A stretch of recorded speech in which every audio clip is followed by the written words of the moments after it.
Il est urgent de réformer l'audiovisuel public français.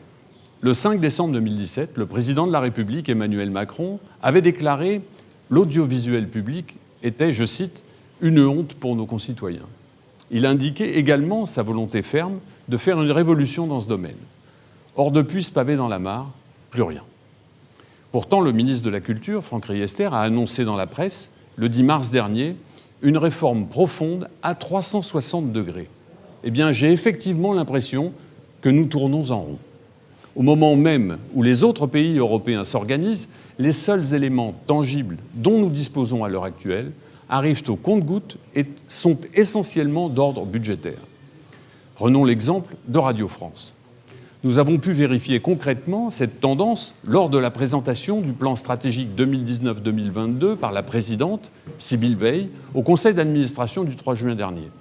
Radio France se voit en effet imposer une coupe sombre de 20 millions d'euros sur la contribution à l'audiovisuel public. Ces 20 millions d'euros viennent par surcroît s'ajouter aux 20 millions d'euros nécessaires pour couvrir l'augmentation mécanique des charges, ainsi qu'à 20 millions supplémentaires pour le financement de la transformation numérique. Total, 60 millions de besoins de financement.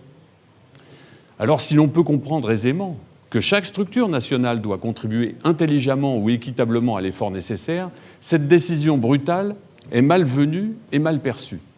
Elle intervient en effet au moment même où Radio France établit un nouveau record d'audience avec 15 304 000 auditeurs, en progression de 536 000 auditeurs sur un an, et dépasse également son meilleur score en part d'audience en atteignant la barre des 28%. Elle intervient également alors que son budget est équilibré, validant ainsi les efforts déjà faits.